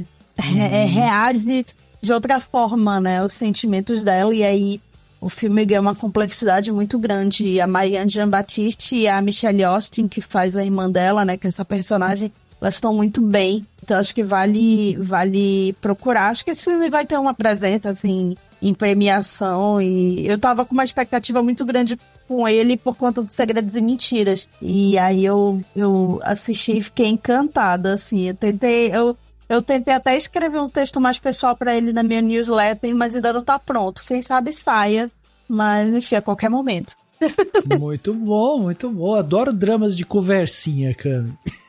Só que ele é mais assim de... Ele é menos... Ele é de conversinha também, mas ele é muito angustiante, assim, porque sim, é aquela personagem, assim, que é difícil de ser gostada. E eu acho que é muito interessante ver uma mulher carregando o filme, fazendo esse tipo de personagem que... Enfim, o cinema americano, por exemplo, ele ainda tem um tabu muito grande com esse tipo de personagem, né? Até o próprio Substância, né? Enfim, ele é americano, mas não é, na verdade, né? Exato. Mas, enfim. Muito bom, tá aí então, ó, lembrando vocês que estão ouvindo a gente, que tudo que a gente tá falando aqui vai ter link no post desse podcast, ou na descrição desse podcast, você pode ir lá e clicar e você já vai ser direcionado para tudo que a gente tá falando aqui. Então não pegou alguma coisa, vai lá que você vai conseguir ver tudo. Fabi, você, para fechar aqui o plano de detalhe, né? Tem o meu depois, lógico, mas para fechar dos convidados. Então, o que você trouxe, Fabi? Então, também tô assistindo muito filme, né? Nesses últimos dias aí, desde a mostra, principalmente. Foi muito filme nacional, muito bom. Alguns com previsão para estrear, outros nem tanto. Então, vou tentar aqui ser mais breve, porque também entrei na Critics, né? Na Maratona Critics agora. Uhum. O primeiro, eu vou colocar o próprio filme da Coralie, que é o Reality Plus, que é um curta-metragem que ela fez, que é basicamente o embrião de A Substância, né? É um filme que fala aí sobre uma sociedade distópica, né? Mas nem tanto. Que usa a inteligência artificial para construir uma persona que vai ser colocada ali no seu rosto e tal. Você vai andar, na verdade, com o corpo inteiro nessa skin, digamos assim, tem muitas aspas, né? Meio que um videogame mesmo. E aí você interage com outras pessoas, só que você não tem a certeza também que essas outras pessoas são assim de verdade, né? Caraca. Exato, é muito legal, muito interessante, assim. Ela vai usar ali de um diálogo muito forte. Me lembra um pouco, né? Como muitas pessoas falam, lembra Black Mirror, mas de verdade lembra muito Black Mirror. Então ela usa estética. Lembra demais Black Mirror. Parece um episódio de Black Mirror, né? Total. Eu acho que, assim, seria maravilhoso se tivesse mais tempo ainda pra poder desenvolver um pouco mais ali. Mas é um curta-metragem muito interessante para ver como é que ela já pensava esses temas, né? Sobre a nossa ideia ali de perfeição, de relacionamento também, né? Interpessoal, como é que a gente lida com isso e tal, dentro de uma sociedade que é obcecada por essa questão da estética. Então é um filme que eu gostei muito de ver. E eu assisti para a discussão, né, que a gente teve mês passado no Clube do Filme sobre A Substância. E um outro filme que eu achei super interessante e assisti recentemente, inclusive tem crítica minha no meu site pessoal, né, que foi semana passada que eu assisti, foi o Queer, que é o filme novo do Luca Guadagnino, que fez o Rivais esse ano, mas agora ele fez um filme sobre o William Burroughs, eu não sei como é que fala sobre o nome dele, mas é um escritor inglês que ficou aí marcado por ser um sujeito muito transgressor, assim, muito contraditório. E o Luca Guadagnino vai explorar essa natureza controvérsia e tudo mais do escritor, dentro da ideia ali da adaptação de um livro que é dele, que é o livro Queer, né, que é o mesmo nome do filme. Então é um filme que ele causa um estranhamento, ele é um filme um tanto quanto bizarro, assim. E eu gostei muito da forma como o Luca Guadagnino, ele retrata corpos, assim. Eu acho que é muito interessante a retratação dele, o ponto de vista dele sobre desejo, sobre corpos, especialmente sobre corpos queer, assim. Então o filme, ele tem umas cenas ali no final que me lembrou um pouco a coreografia, sabe, dos corpos de Claire Denis, assim, Bom Trabalho, mas ao mesmo tempo, ele me lembra muito aquela ideia de paranoia, meio Polanski, e uma ideia de cenário meio Wes Anderson, assim. É um filme muito doido.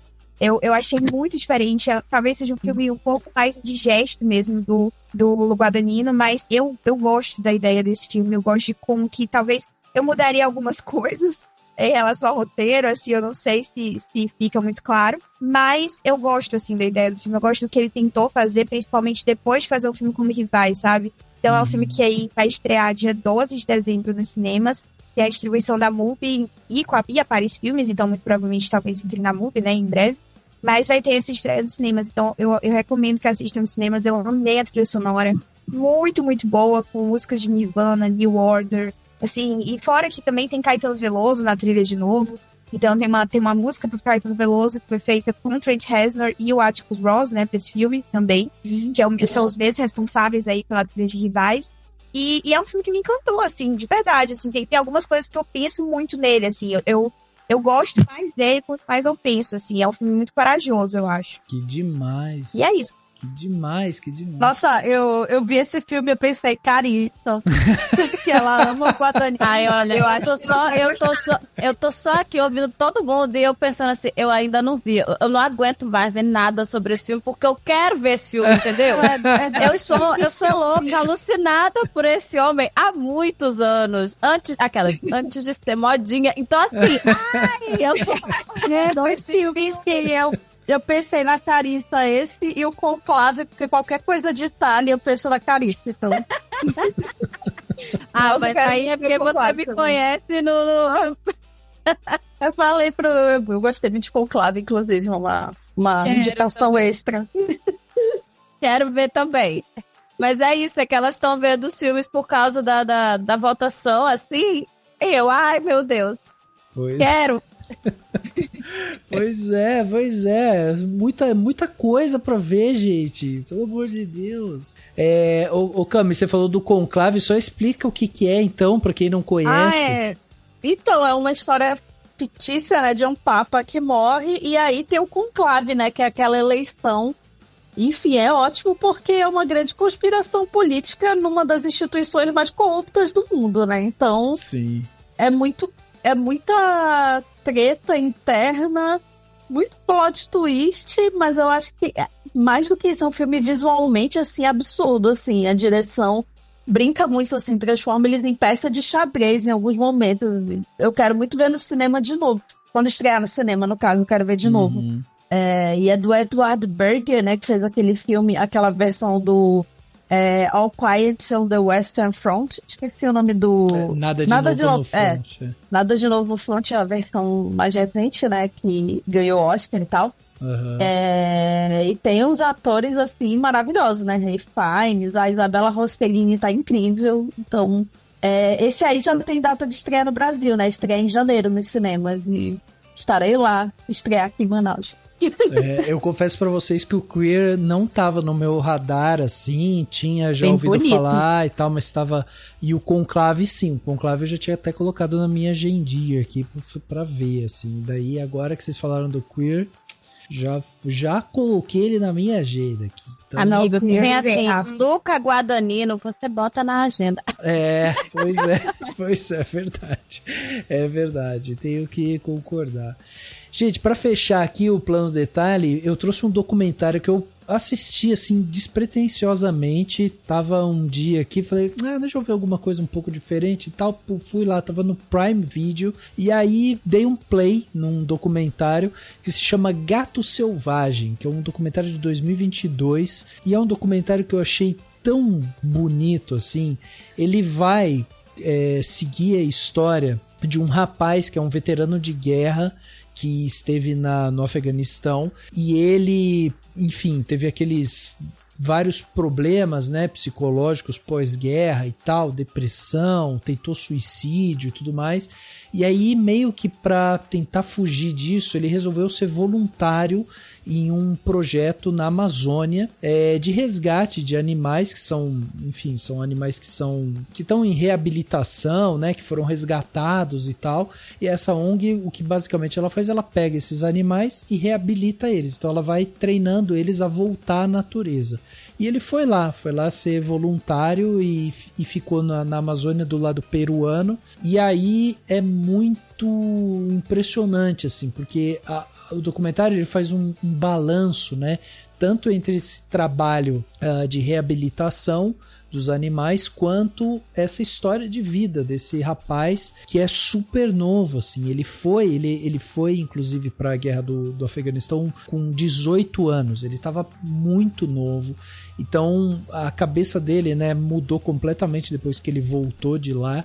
E ele ainda é muito novo, assim. Então ele ainda tá nesse processo de cura, né, de tudo que ele viu. E aí tem um personagem nessa história toda que é uma jaguatirica órfã, né, um filhote de jaguatirica, que é um gato selvagem, assim, e que ele se apega a essa jaguatirica e precisa treinar ela a voltar à sociedade, né? E o que faz uma jaguatirica? Ela fica andando lá pela selva, caçando e tudo mais. E você tem que incentivar ela a fazer isso, né? A caçar, a se esconder, a fugir de humanos também, né? Ela não pode estar 100% acostumada com seres humanos, então é importante que ela também não tenha muitos contatos com outros humanos, né? E tudo mais.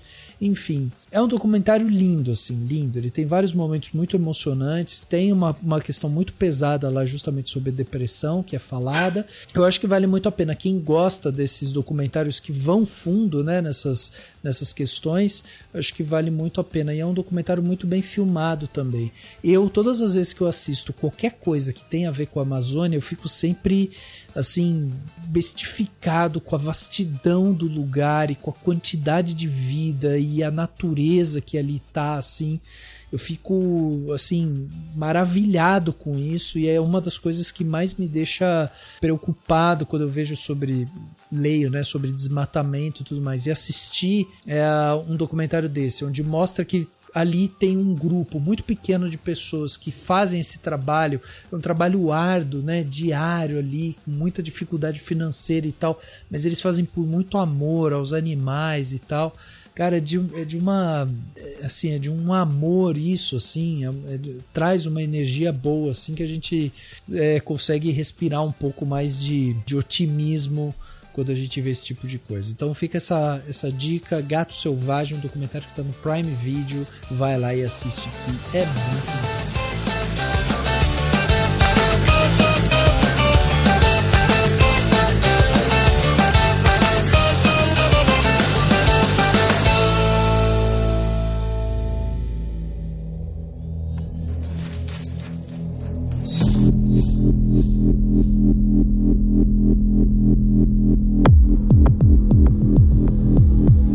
E é isso, gente. Queria agradecer as meninas aqui que vieram comigo conversar sobre esse filme. Eu não poderia bater esse papo sem vocês. Não tinha como isso existir. Então só tenho que agradecer. Fabi, muito obrigado pela sua participação aqui mais uma vez no Cinemação. A gente já está chegando ao final de mais uma temporada e eu só tenho que agradecer a parceria de sempre, Fabi. Então deixa aí meios de contato e como que as pessoas fazem também para acompanhar seu trabalho aí. Obrigada, Rafa. Fico muito feliz pelo convite, estar falando com vocês. Adoro a Carissa, adoro a Camila. Então, para ter esse contato também falando sobre um filme que para mim foi assim tão marcante, né, desse ano, é muito, muito bacana.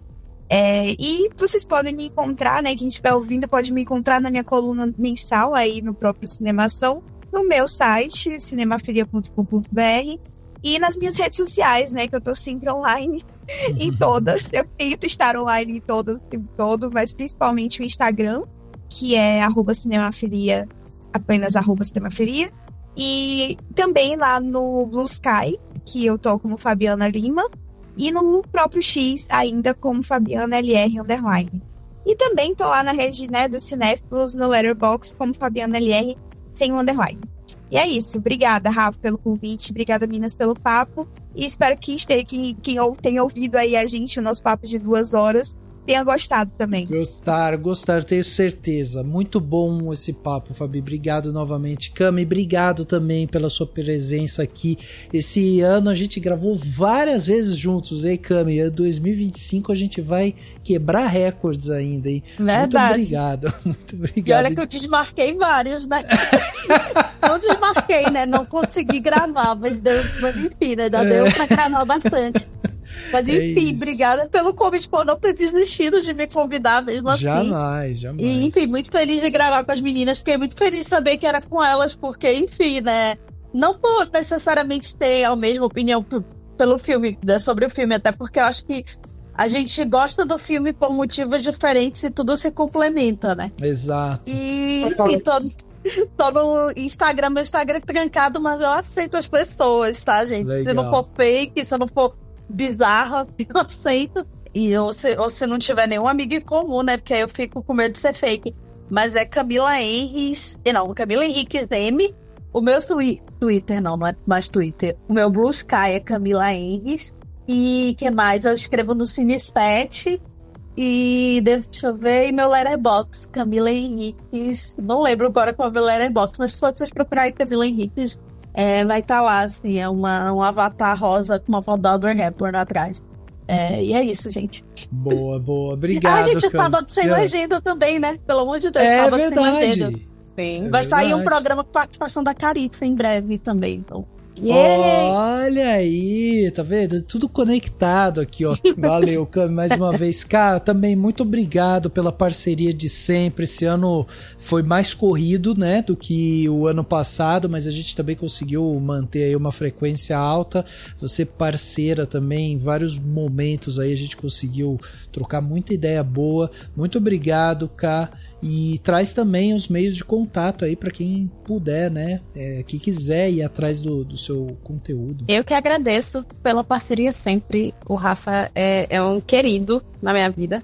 Então, tem a coluna no Cinemação, né? Mas antes disso eu queria dizer que eu fiquei muito feliz de gravar um episódio especificamente, porque foi difícil pra conseguir ter uma agenda e foi todo foi realmente uma grande conversa. Então, obrigada, de verdade. E junto com as meninas que eu acho que eu queria muito, a gente conversou separadamente, sabe? Eu conversei com a Camila, eu conversei com a Fabi sobre o filme. Eu li o que elas escreveram, então vi vídeos e... Então foi muito bom conversar com elas sobre esse filme, porque, assim, além de admirar o trabalho das duas, sei lá, esse filme especificamente, pra mim foi muito legal conversar com elas, sabe? Muito bom, muito bom. E agora tá registrado aqui na internet esse papo com vocês três. Justamente. E contigo. E comigo, dando meus palpites aqui, mas foi muito incrível. Bom. Mas então, né, pra onde me encontrar? Eu tenho a coluna mensal aqui no Cinemação. Eu tô no Instagram como Caricinha Vieira, no Letterboxd como Caricinha e no Blue Sky como Carissa Vieira. Mas na verdade, se você procurar Carissa Vieira com C e 2 S, só tem eu. Então, em qualquer lugar, você só vai achar essa pessoa. Porque é um nome um pouco difícil de você achar com esse sobrenome. Foi-se o tempo, gente. Eu realmente larguei aquele lugar lá. E também tem o YouTube, que eu tô produzindo muito menos, porque realmente esse ano foi uma coisa insana na minha vida, assim, de verdade. Mas eu tô tentando me programar para que no ano que vem ele volte a ter uma programação correta e certinha, porque... tantos anos de YouTube, eu tô morrendo de saudade de estar lá. Eu acho que é o lugar que eu posso fazer vídeos mais longos, entendeu?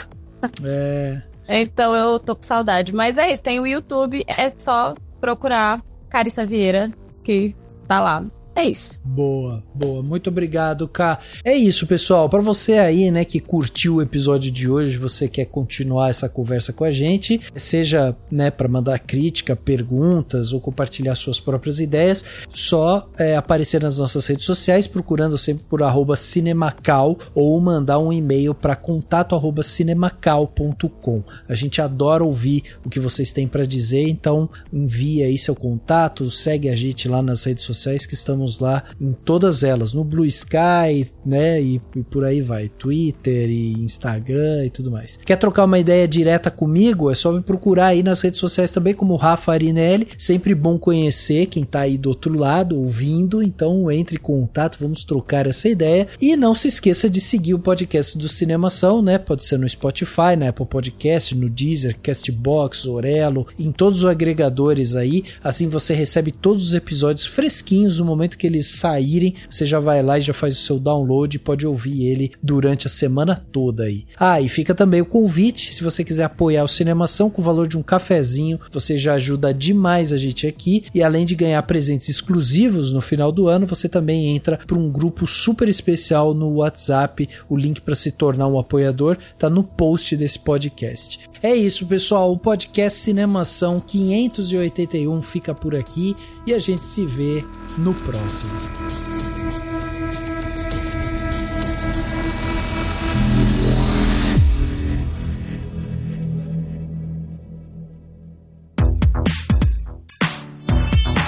Esse podcast foi editado pela Isso Aí Design. Tudo isso é forma com função. É design estratégico. É isso aí.